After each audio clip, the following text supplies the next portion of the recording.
നമസ്കാരം, welcome to movie truck. അപ്പൊ patriot ആണ് ഇന്നത്തെ വിഷയം. An outstanding, perfectly balanced, A good acted, ഗംഭീര സിനിമ. അതേ പറയാൻ പറ്റുള്ളൂ. മഹേഷ് നാരായണൻ സിനിമ എന്ന് പറയുമ്പോഴേ നമുക്ക് എന്താ പറയാ, ഒരു ഒരു ഒരു it's A well packed movie, അങ്ങനെ തന്നെ വേണം പറയാൻ.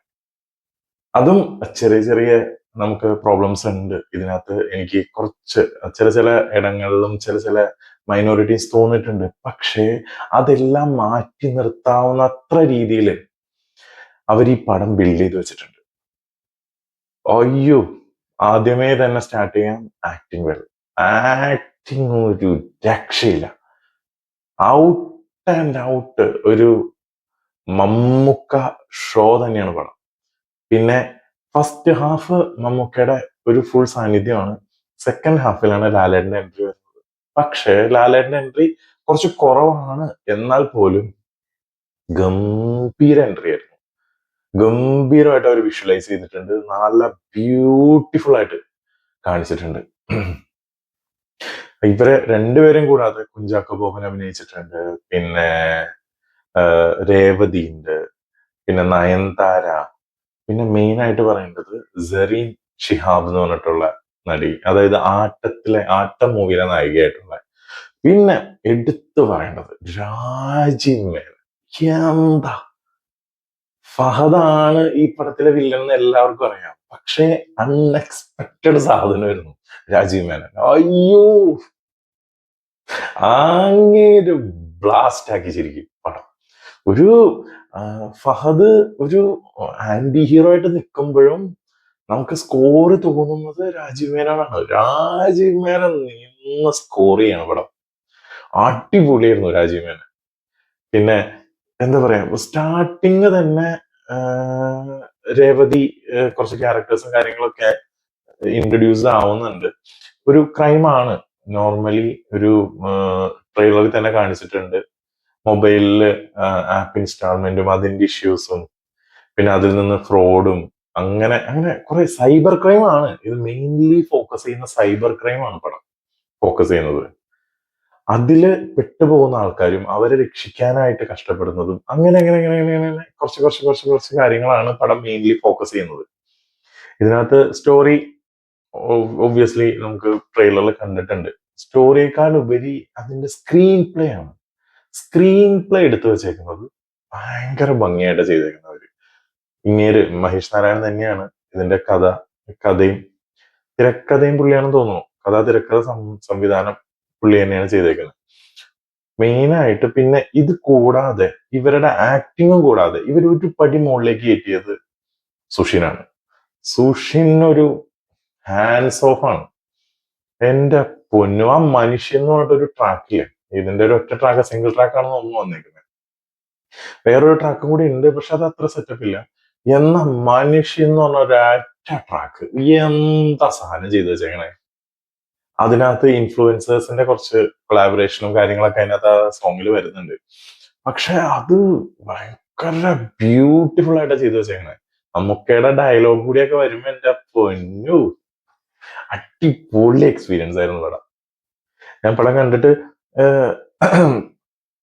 നമ്മൾ സ്റ്റാർട്ടിങ് തൊട്ടിട്ട് സാധാരണ ഒന്ന് രണ്ട് പേര് മൊബൈൽ എടുക്കുന്നത് ഞാൻ കണ്ടു ഇടയ്ക്ക്. ചിലർക്ക് ലാഗായിട്ട് ഫീൽ ചെയ്തിട്ടുണ്ടാവാം. പക്ഷേ എനിക്ക് അതൊരു ഒരു ഒരു ഗംഭീര വാച്ചായിരുന്നു. ഒരു ഇംഗ്ലീഷ് പടം കാണുന്ന ഒരു ലെവലിലായിരുന്നു എനിക്ക് ഫീൽ ചെയ്തത്. ആക്ച്വലി പക്ക പറയുകയാണെങ്കിൽ എഡിറ്റിങ്ങും പുള്ളിയും പിന്നെ ഒരു രാഹുൽ രാധാകൃഷ്ണൻ എന്ന് പറഞ്ഞിട്ട് ഒരാളും കൂടിയിട്ടാണ് ഇവർ രണ്ടുപേരുമാണ് എഡിറ്റ് ചെയ്തേക്കുന്നത്. ആ എഡിറ്റിംഗ് പാറ്റേൺ തന്നെ ഭയങ്കര രസമാണ്. അതിനകത്ത് ഈ സൈബർ ഫ്രോഡും കാര്യങ്ങളാണല്ലോ മെയിൻ ആയിട്ട് കാണിക്കുന്നത്. സൈബർ ഫ്രോഡിനകത്ത് കാണിക്കുന്ന കുറെ എഡിറ്റിങ്ങുകൾ ഉണ്ട്. അങ്ങോട്ടും ഇങ്ങോട്ടും ആളെ ചേഞ്ച് ചെയ്യുന്നു. അങ്ങനെ ശരിക്കും നമുക്ക് പടം കണ്ടാലാണ് ആ ഒരു ഫ്ലുവന്റ് ആയിട്ട് ആ എഡിറ്റിംഗ് പോണതിന്റെ ആ ഒരു സുഖം പിടുത്തം കിട്ടുള്ളൂ നമുക്ക്. പക്ഷെ മഹേഷ് നാരായണന്റെ കാര്യത്തിൽ എഡിറ്റിങ്ങിന്റെ കാര്യം പറയണ്ട. മൂപ്പര് അങ്ങനെ എഡിറ്റിങ്ങും കമ്പ്യൂട്ടറും, അതായത് സെൽഫി ക്യാം വെച്ചിട്ട്, അതായത് കമ്പ്യൂട്ടറിലെ ക്യാമുകളും കാര്യങ്ങളും ഉപയോഗിച്ച് പുള്ളി പടം ഉണ്ടാക്കിയ മനുഷ്യനാണ്. അങ്ങനെ വെച്ച് നോക്കുമ്പോ ഗംഭീരമായിരുന്നു.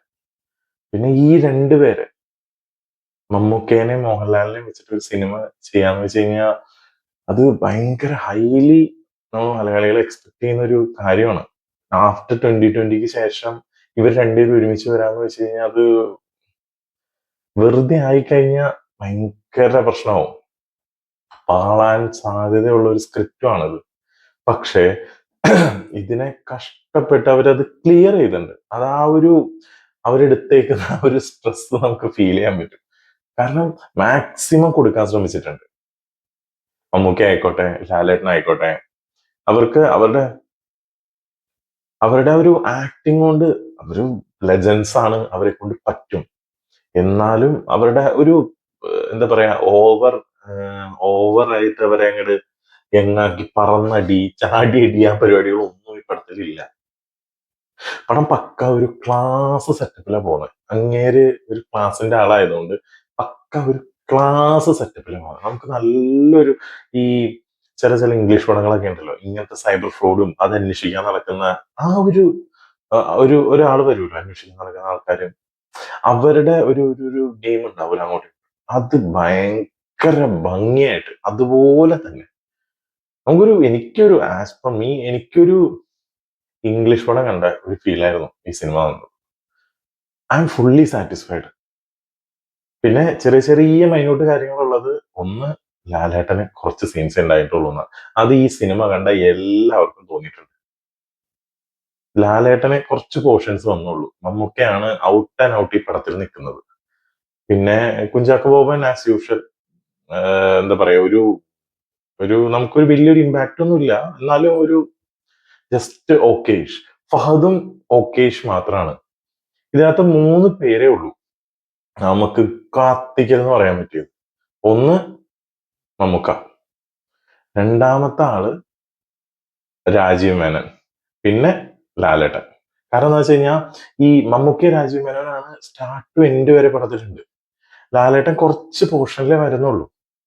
അങ്ങനെ അതൊരു സങ്കടമായിട്ട് തോന്നുന്നുണ്ട്. പിന്നത്തെ കാര്യം നയൻതാര. എന്തിന് നയൻതാരനെ വെച്ചു തമ്പുരാനറിയാം. വളരെ അൺറെക്കഗ്നൈസബിൾ ആയിട്ടുള്ള കുറച്ച് ഏരിയാസ് മാത്രമേ ഉള്ളൂ നയൻതാര. അതൊരു ഭയങ്കര ഫോൾട്ടായി. കുറച്ചും കൂടി നയൻതാരയ്ക്ക് എന്തെങ്കിലും കുറച്ചും കൂടി കിട്ടിയിരുന്നെങ്കിൽ ബെറ്റർ ആയിരുന്നു എന്ന് തോന്നി. പിന്നെ രേവതിയുടെ സീൻസ് കുറവായിരുന്നു. രേവതിനെ കാണിക്കുന്നത് തന്നെ ഭയങ്കര സ്ട്രോങ് ക്യാരക്ടറാണ് രേവതിയുടെ. പക്ഷെ വളരെ കുറച്ച് പോർഷൻസിലാണ് രേവതിനെ കാണിക്കുന്നുള്ളൂ. റീസൺസ് ഉണ്ട്, അതിന്റെ ആഫ്റ്റർ എന്തൊക്കെയാണ് നടക്കുന്നത് കാണിക്കുന്നുണ്ട്. ഇതൊക്കെ പേഴ്സണലി എന്റെ ഒരു അഭിപ്രായമായിട്ടാണ് പറയുന്നത്. പ്ലസ് ഈ ആക്ഷൻ സീക്വൻസുകളിൽ ചിലതില് ഈ പണ്ടത്തെ സ്റ്റൈൽ തന്നെ അവർ ഉപയോഗിക്കുന്നുണ്ട്. അതായത് വില്ലന്മാരെല്ലാവരെയും കത്തിയുണ്ട്, നായകന്റെ മാത്രം കത്തിയില്ല ഒരു തേങ്ങയില്ല, നായകൻ എല്ലാ ഇടിയും ഉള്ള കൈകൊണ്ടിരിക്കുക ആ സംഭവം. അത് കുറച്ച്. പിന്നെ ഒരാള് കേണലാണ്, മറ്റേ ആള് എന്താ പറയാ യൂട്യൂബർ ആണ്. പക്ഷെ എന്നാൽ പോലും കേണലിന് കുത്തിയിട്ടിയാൽ അതിനെ തീർക്കാലോ. പിന്നെ 2-3 ഐക്കോണിക് ഷോട്ട്സ് വരുന്നുണ്ട് ആ ട്രെയിലറിൽ കണ്ടിട്ടുള്ളത്. ആ പോസ്റ്റേഴ്സിൽ വരുന്ന ആ ജഗോവനെ ഓടിച്ചിട്ട് ലാലേട്ടൻ മുകളിൽ നിന്ന് നമുക്ക് സൈഡിൽ നിന്ന് ഓടിക്കണം, അത് കിണ്ണ സാധനമായിരുന്നു. ഒരു ചേസ് ഉണ്ട്, അത് നല്ല നല്ല രസമായിരുന്നു. അത് എനിക്ക് പേഴ്സണലി ഭയങ്കരമായിട്ട് ഇഷ്ടപ്പെട്ട ചേസാണ്. ഒരു വെൽ പാക്ഡ് മൂവിയാണ്. നിങ്ങൾ ഓവർ എക്സ്പെക്ട് ചെയ്യേണ്ട ആവശ്യമില്ല. നിങ്ങൾക്ക് ഈ സിനിമ പിന്നത്തെ ഒരു കാര്യം, മസ്റ്റ് തിയേറ്റർ വാച്ചാ. കാരണം ഈ സിനിമ OTT-യിലോ അല്ലെങ്കിൽ ടിവിയിലോ അല്ലെങ്കിൽ ഈവൻ ഫോണിലോ കണ്ടു കഴിഞ്ഞാൽ നിങ്ങൾക്ക് അത്രയും ഒരു ഇമ്പാക്ട് കിട്ടില്ല. ഔട്ട് ആൻഡ് ഔട്ട് തിയേറ്റർ വാച്ചിന് പറ്റിയ ഒരു മൂവിയാണ്. നിങ്ങൾ ധൈര്യമായിട്ട് ടിക്കറ്റ് എടുക്കാം. നിങ്ങൾക്കൊരു നല്ല വാച്ചായിരിക്കും. നിങ്ങൾ ഭയങ്കര എക്സ്പെക്ട് ചെയ്യരുത്. കാരണം നമ്മുടെ എക്സ്പെക്ടേഷൻ കുറെ കൂടി പോയാലും പ്രശ്നമായി ഈ സിനിമയെ സംബന്ധിച്ച്. നമുക്കൊരു നോർമൽ എക്സ്പെക്ടേഷൻ, നല്ല പടമായിരിക്കും എന്നുള്ള ഒരു എക്സ്പെക്ടേഷനിൽ പോവാ. നിങ്ങൾ പെർഫെക്റ്റ്ലി എൻജോയ് ചെയ്തിട്ട് വരുള്ളൂ. അത് ഉറപ്പാണ്. ഡയറക്ഷൻ അടിപൊളിയാണ്, മ്യൂസിക് ഒരു രക്ഷയില്ല, ആക്ടിങ് വൈസ് ഒരു രക്ഷയില്ല, തിരക്കഥ അടിപൊളിയായിട്ടാണ്. പിന്നെ എന്താ പറയാ എഡിറ്റിംഗ് സൂപ്പർബാണ്. എഡിറ്റിംഗ് നല്ല ഫാസ്റ്റ് എഡിറ്റിങ്ങുകൾ വരുന്നുണ്ട്, ചില ഷോട്ടുകൾ വരുന്നത്. ഇവരെ കൊണ്ട് മാക്സിമം ചെയ്യിക്കാവുന്ന മൂപ്പർ ചെയ്തിട്ടുണ്ട്. ഇതിൽ കൂടുതൽ നമുക്കൊന്നും ആലോചിക്കാൻ പറ്റില്ല. നമുക്ക് കുറ്റം പറഞ്ഞാൽ പോലും കുറച്ചും കൂടി കൂടുതൽ ഇവരെ കൊണ്ട് എന്ത് ചെയ്യിക്കും. ഇവർക്കൊരു ഡീറ്റെയിലിംഗ് കൊടുക്കുന്നുണ്ട്. ഇവരാരാണ്, ഇവർക്ക് എത്ര ഏജ് ഉണ്ട് എന്നൊക്കെ ഇതിനകത്ത് അവർ പ്രോപ്പറായിട്ട് പറയുന്നുണ്ട്, പറയാതെ പറയുന്നുണ്ട്. ഇവര് എന്തൊക്കെ ചെയ്തിട്ടുണ്ട്, ഇവരുടെ പാസ്റ്റ് ലൈഫ് എങ്ങനെയായിരുന്നു എന്നൊക്കെ ഇവര് എക്സ്പ്ലെയിൻ മീൻസ് ഡീറ്റെയിലിംഗ് ചെയ്യുന്നുണ്ട്. അപ്പം നമ്മള് അതിൽ കൂടുതൽ ഇവരിൽ നിന്ന് എക്സ്പെക്ട് ചെയ്തിട്ട് കാര്യമില്ല. കാരണം ഒരു പ്രോപ്പർ സ്റ്റോറി ലൈൻ ഉണ്ട് ഇത് ഈ പടത്തിന്. ഒരു പ്രോപ്പർ സ്റ്റോറി ലൈൻ ഉണ്ട്, പ്രോപ്പർ ഒരു ബിൽഡപ്പ് ഉണ്ട് ആക്ച്വലി.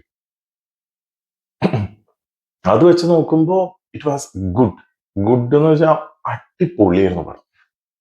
ഞാൻ പറയണേ, എനിക്ക് ഭയങ്കരമായിട്ട് ഇഷ്ടപ്പെട്ടു. ഒരു മസ്റ്റ് വാച്ച് തിയേറ്റർ എക്സ്പീരിയൻസ് ആയിട്ടാണ് എനിക്ക് തോന്നിയിട്ടുള്ളത്. തീർച്ചയായിട്ടും നിങ്ങളിത് തിയേറ്ററിൽ തന്നെ പോയി കാണാൻ ശ്രമിക്കുക. അതാണ് എനിക്ക് പറയാനുള്ളത്. കാരണം OTT-യോ ഫോണോ കണ്ടു കഴിഞ്ഞാൽ ഇത്ര എഫക്ട് കിട്ടണമെന്നില്ല. ഭയങ്കര ഒരു ലാഗിങ് ആയിട്ട് നിങ്ങൾക്ക് ഫീൽ ചെയ്യാൻ സാധ്യതയുണ്ട്. ചില പോർഷൻസിൽ കുറച്ച് വലിപ്പിക്കുന്നുണ്ട്, പക്ഷെ അതൊന്നും സിനിമയുടെ ആ പോക്കിനൊന്നും നമുക്കൊരു പ്രശ്നമേ ആയിട്ട് തോന്നില്ല. It's A must watch movie.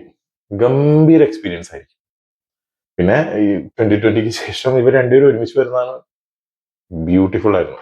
രണ്ടുപേരും ബ്യൂട്ടിഫുൾ ആയിരുന്നു. ഓൾസോ എല്ലാ കാസ്റ്റ് വൈസ് സൂപ്പർ ആയിരുന്നു. ഈവൻ എന്താ പറയാ, കുറച്ചു നേരം വന്നവരായിക്കോട്ടെ, കുറെ സൈഡ് ക്യാരക്ടേഴ്സ് ഉണ്ട്, ചെറിയ റോൾസിൽ വന്നവരുണ്ട്, അവരും അടിപൊളിയായിരുന്നു. ഒരു നല്ല എക്സ്പീരിയൻസ് ആയിരിക്കും. നിങ്ങൾക്ക് ധൈര്യമായിട്ട് തിയേറ്ററിൽ പോയി കാണാവുന്ന ഒരു മൂവിയാണ് പാട്രിയറ്റ്. ഇഷ്ടപ്പെട്ടെങ്കിൽ ഈ വീഡിയോ ഒന്ന് ലൈക്ക് ചെയ്യുക, ഷെയർ ചെയ്യുക, then subscribe the channel. Thank you.